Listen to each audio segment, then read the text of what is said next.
Hello gamers, and welcome back to another How to Squad video with yet another equipment rundown. Today, I'm working with the Crewman kit, which you will need to run most armored vehicles. The Crewman kit has rudimentary weapons. You will get a small stripped down rifle, in the Russian case, the AK-74 SU. The US team gets an M4. The British team gets the short-barreled version of their L86. The Insurgent team gets the CZ61 Scorpion. One thing that is standard across the board is none of them will have optics, and you only get 2 magazines for your primary weapon. Everyone will get a bayonet, and all crewmen get pistols, also with 2 magazines, and no frag grenades at all. You get a couple smoke grenades, a couple bandages, and a shovel.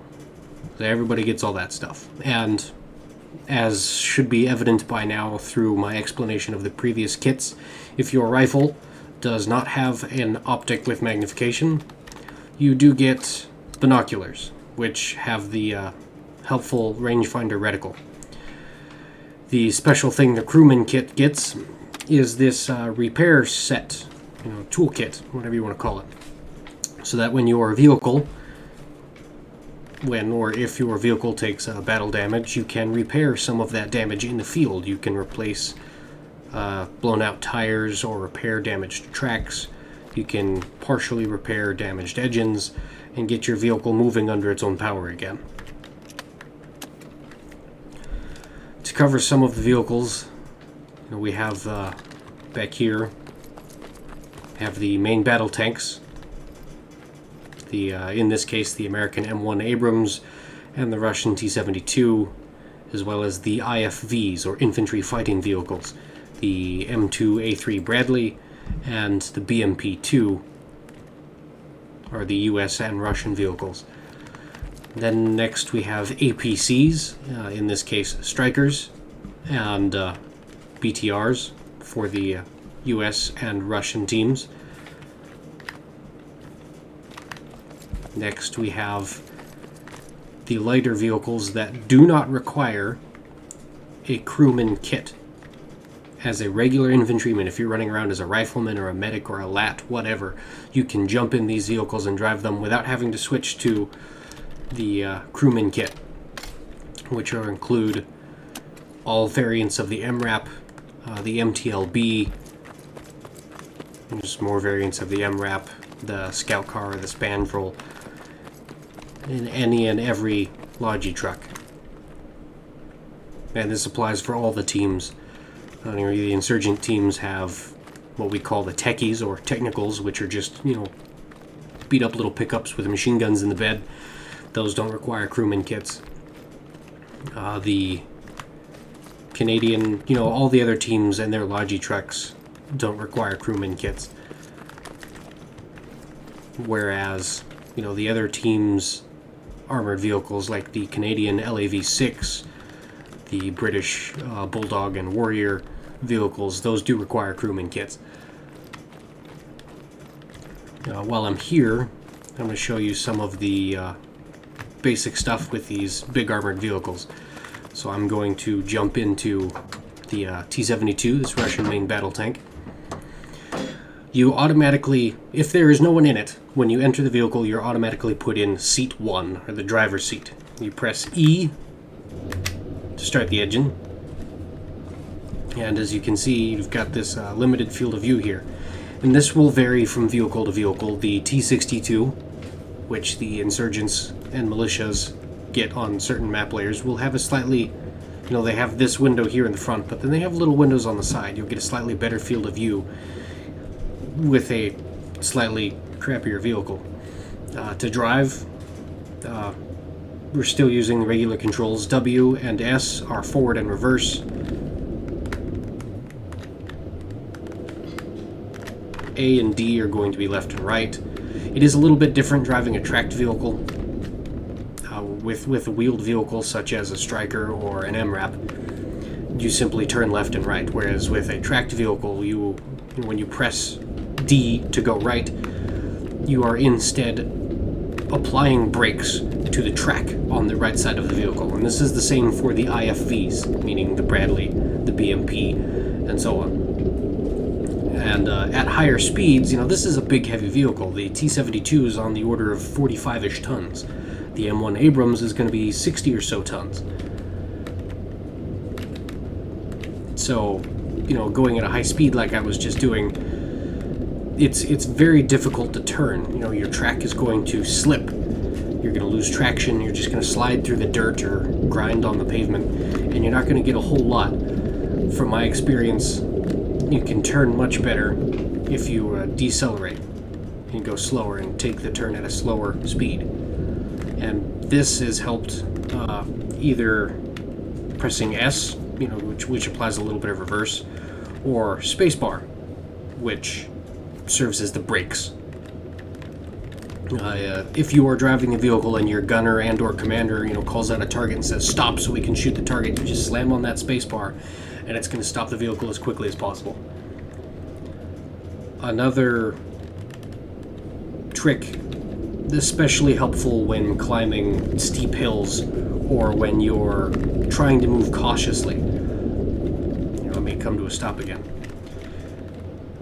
If you press and hold shift, that will lock the vehicle in whatever gear you are currently in. You cannot force a gear higher or lower. You cannot change gear, but you can prevent it from changing gears. So, see, the red bar there is increased. I'm now at maximum RPM, but because I'm holding shift in neutral, I'm not moving. When you start moving, I'll hold shift, and now I'm locked into second gear. Even though I'm maxing out at RPM, it is not shifting into third gear. See, as soon as I let go of shift, it went straight into fifth gear there because of how fast I was going. Anyway, that's some of the quick, simple stuff, basic controls. And the spacebar for the brakes and the shift to hold gear applies to all vehicles. Not just tanks or IFVs, but any and all vehicles. To change seats, we use the F keys. So I'll press F2. F2 is always the gunner's seat. So here is, for the T-72, what you will get as the gunner. And like switching weapons with your infantry kits, you press 1, 2, 3, 4, 5, etc. to change through the various weapons loaded on your vehicle. In this case, armor-piercing ammo is always in slot 1, your anti-vehicle ammunition. So that's what's already loaded. I press 2, it'll switch over to the high explosive, but you have to wait for a little bit. At least in the main battle tank, it's a big honkin' round. So you have to wait for it to unload the round that is in the cannon and then load a new round. Here we have fragmentation ammunition, which is going to be incapable of damaging vehicles, but works more like a giant shotgun and would be fantastic against infantry. Now we can, because the main battle tanks also have smoothbore guns, so the ammunition is self-stabilizing. So we can also use wire-guided missiles. The lower tech vehicles like the T-62, I believe, does not get wire-guided. All main battle tanks will have a coaxial machine gun, as you saw me switch to. There we go. Squirt little tracers out there. And most vehicles, the APCs, the IFVs, and the main battle tanks will have smoke grenades. So if you take damage and you need to, protect yourself so you can get out and repair, or if you're just making a hasty retreat, you go ahead and pop those smoke grenades. And I will dismount here just so I can show you. It covers a roughly 90-degree arc in the direction the turret is facing. So it's not always directly forward. I switch back to the gunner seat, and I'm going to rotate the turret sideways. And we're going to fire the smoke again. See, now I've got all of this smoke over here on the side and not directly in front of the vehicle. See these smoke grenade launchers? I guess they're only over here. Are mounted directly on the turret and will deploy in the direction that the turret is facing. I'm going to hang out for a second while the smoke clears and climb back into the tank.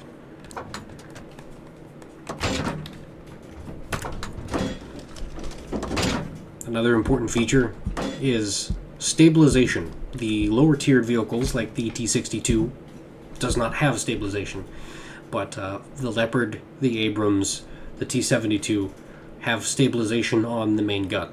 So if the vehicle is driving while you are aiming, if you're in the gunner's seat and you have someone driving for you, you press Z, you hear that noise? And that turns on stabilization, so that it helps compensate a little bit for the vehicle bouncing and moving as you go over the terrain. Without stabilization on, here I'm going to rotate the turret to the side, aim at that thing, get back in the driver's seat. Without stabilization on, the turret will stay facing the same orientation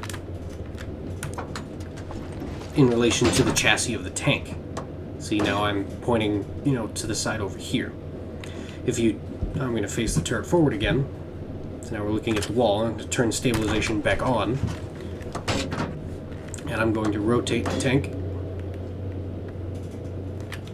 See, so without stabilization, it doesn't move. Turn stabilization on. And it shall stay looking at the target while the body of the vehicle moves independently under your turret. Third and final seat is the commander seat that all armored vehicles will have. APCs, IFVs, and main battle tanks. Most, but not all, of the main battle tanks will have a machine gun that can be aimed and fired just from the commander's position. On the APCs and IFVs, there will be no weapon for the commander, just a reticle and a rangefinder. They also have stabilization. You see the STA there on the side. It's off and on, off and on. The commander with this turret not only is giving orders to the other crew members, hey, there's a tank over there, driver stop, gunner load AP, face bearing 105, fire AP, blah blah blah, but he will have a 360 degree field of view independent of the main gun, of where the gunner is looking, and the driver, who is sitting in the front of the vehicle looking straight forward. So it's basically the commander's job, to have situational awareness, to be looking in a direction other than where the gunner and the driver are looking, so that you don't have LAT sneak up behind you and take out a track or take out your engine and immobilize you. Because a tank that isn't moving is a dead tank. That's part of why vehicles are fantastic, because they're fast. You have to stay moving. Anyway, this is, a quick and dirty rundown of the Crewman kit and the different seats and controls for operating the different vehicles. I'm going to park this tank here, back where I found it. And this is where, how I mentioned earlier, instead of turning left or right, you are applying brakes to the left or right track. And this is where it gets a little confusing to the inexperienced driver.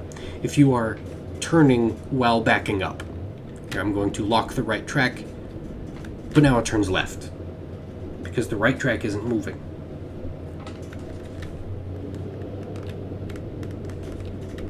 And that can confuse some people. So in order to make this turn, I need to lock the left track and back into my parking spot. Anyway, I'll shut the engine down. Thanks for watching. I hope you learned something. I'll see you guys out there.